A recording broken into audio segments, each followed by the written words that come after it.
Okay, so paalis na tayo dito sa Bolinao Beach Camp Resort. Kain muna tayo somewhere before tayo sumugod dun sa Bolinao Falls. So time check natin, it's 9:18 AM. Hopefully makarating tayo doon ng mga before 11 AM para medyo mahaba-haba pa yung oras natin. Tapos tatakbo tayo ng susunod na destination after natin dun sa mga falls, kung kakayanin nating kunin yung tatlong falls na yun. So tara, let's go. Hello.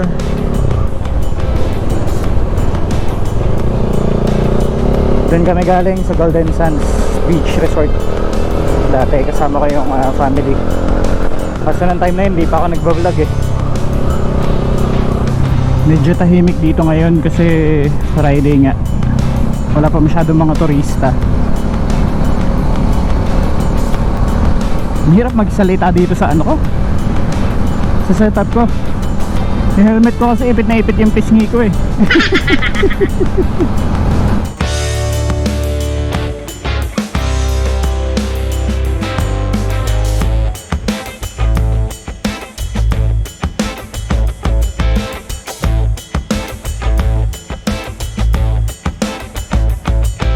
Ganda dito.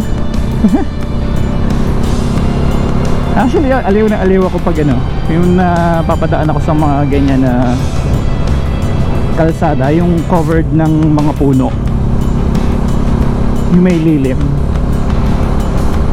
Ano lang, parang ang sarap sa feeling na dumaan doon. Ewan ko sa inyo kung ganun din kayo. So ito yung sinasabi ko, medyo wala sa ayos yung kalsada. So we're 4.9 kilometers away dun sa Bolinao Falls 1. Ito yung mga side trip dito sa Patar, Bolinao na dapat hindi nyo dapat ma-miss. Kasi ito yung mga ano eh, ito yung mga trips na magbibigay ng ano, ng worth dun sa pagod at puyat nyo at sa layo ng biyahe. Kasi napakaganda dito, sobrang ganda, as in can't wait to show you later. One eternity later. So ito na nga, pababa na tayo ng Bolinao Falls 1. Tatanong muna natin kung magkano entrance fee.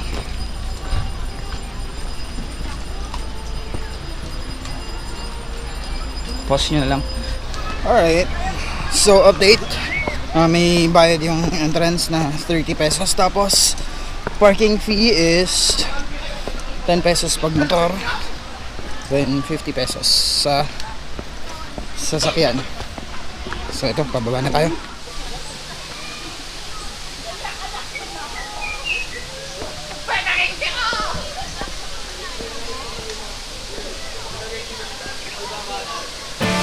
So ayan, yung Falls 1.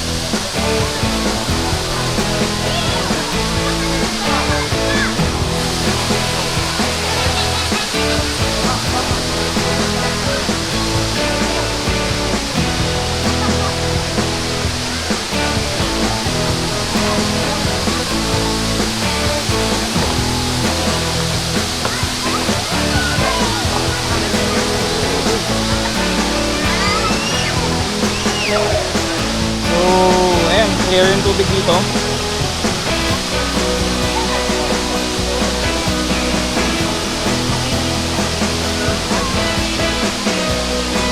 May mga balsa kayong pwedeng gamitin. Tapos may bayad yung kayak sa kayong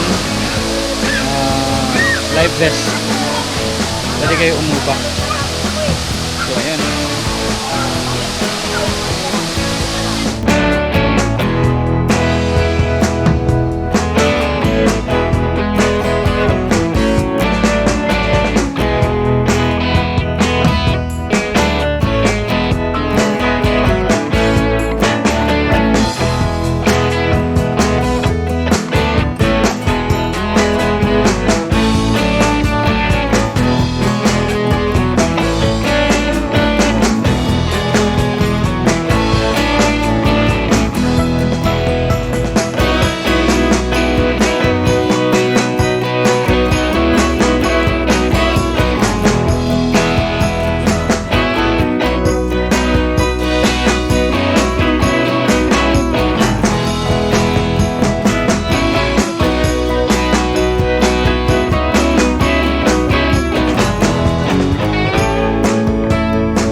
Okay, so ayan yung Balinaw Falls 1.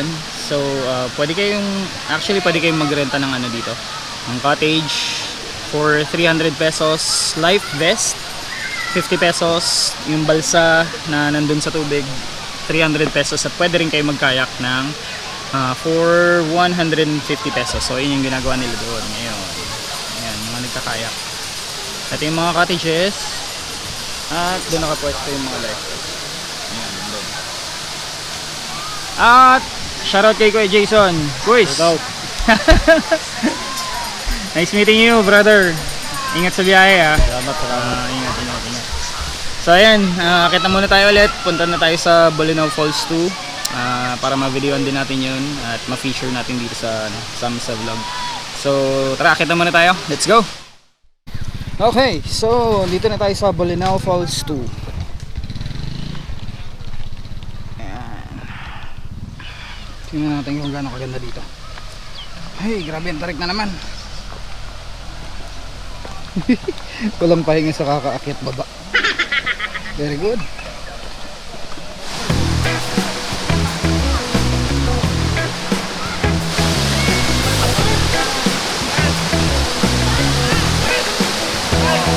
Parang gusto ko na maligo.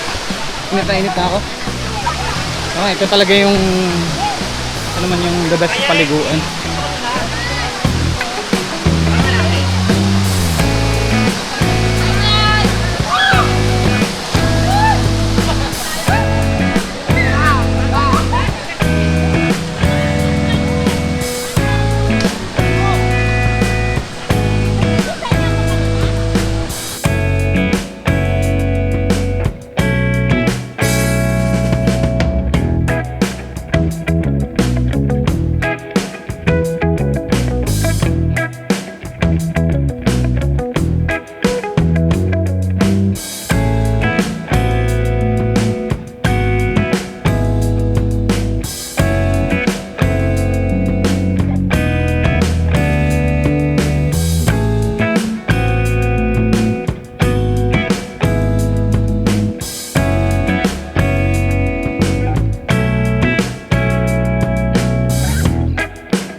So mga kalarga, ito na nga yung Balinaw Spring Falls 2. May isa-suggest ko kung gusto nyo mag-enjoy talaga kasama mga bata. Although hindi pa ako nakapunta dun sa sa Falls 3. Pero tingin ko ito yung masarap tambayan. So most likely parehas lang siguro yung rates ng ng mga cottages nila dito. Same din yung entrance, 30 pesos. 10 pesos yung parking fee para sa motor at 50 pesos para sa sasakyan. So ayun, dun banda sa taas merong mababaw na pool doon na pwedeng makalungoy yung mga bata. Tapos merong mga small pools dito. Ayan, meron din dito. Tapos yun yung diving platform nila. Actually jumping platform. Kasi hindi advisable na mag-dive ka dyan, baka tumama yung ulo mo. Ayan. Tapos yun ang tulay papunta dun sa platform. Meron ding mga cottages dun sa kabila. Cottages dito sa taas. Ayan, sa taas. Hanggang dun sa kabilang side meron din. So maganda dito, meron din mga duyan na nakadaw-daw sa tubig. At marami kang pwedeng pagtalunan. So ayun. Ito yung ginagawa nilang tambayan, no? Yung ano na yan. Ito lang yung downside ng solo ride. Gusto ko magdaw-daw sa tubig, pero hindi ako makapagbasa kasi unang-una wala magbabantay ng gamit ko, at pangalawa medyo boring. Solo ride pa more, diba? Update na lang ako ulit. See ya. So update, yung pinuntahan natin kanina lang, hindi pala yon yung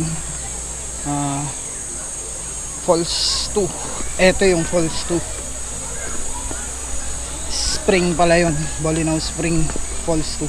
So nakakalito siya. So baka hindi na natin mapuntahan yung Falls 3. Sobrang pagod na ako. Hindi tayo sanay mag-aakyat ng mga hagdan. Okay, so ayun na nga, nandito na tayo sa Bolinao Spring Falls 2. Unfortunately, yung pangalawa palang pinuntahan natin is hindi talaga siya yung falls. Bolinao Spring Falls 2 yung nandoon. So nakakalito siya. Unfortunately, baka hindi na natin mapuntahan yung yung Falls 3. Pagod na ako. Medyo wasted na kasi puyat at ramdam ko pa yung pagod ng biyahe kagabi. So ayun, tingnan muna natin dito sa taas. Let's go!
Okay, so ayun, nakita niyo naman yung ganda nito. Ang dami yung pwedeng pagpwestuhan na pag-swimmingan dito, hindi kayo maubusan unless talagang jump pack yung tao.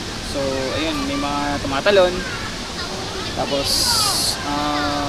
nga pala, update lang, yung bawat falls na pupuntahan nyo is separate yung bayad.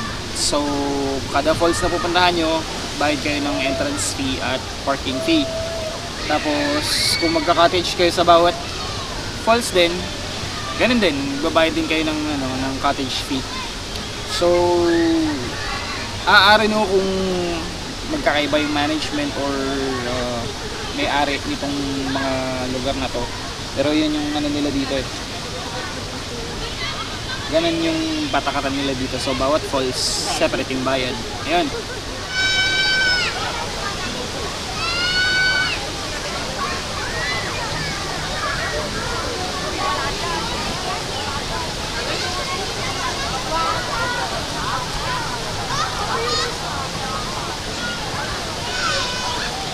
So ayan, one last look sa Bolinao Falls 2.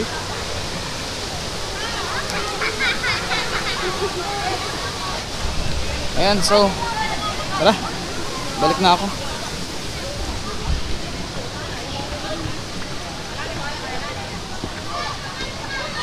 Matindi-tinding akyatan na naman to. Kung nature tripping ang hanap nyo, huwag nyo mamimiss to pag nagpunta kayo ng Bolinao. So tara, akyat mo na. Mali pa yung aakyatan ko. Oh, very good talaga. Pula sa kabila. Ay, nako. Sarap na nang hita ako. Ay, finally, nakaakyat na.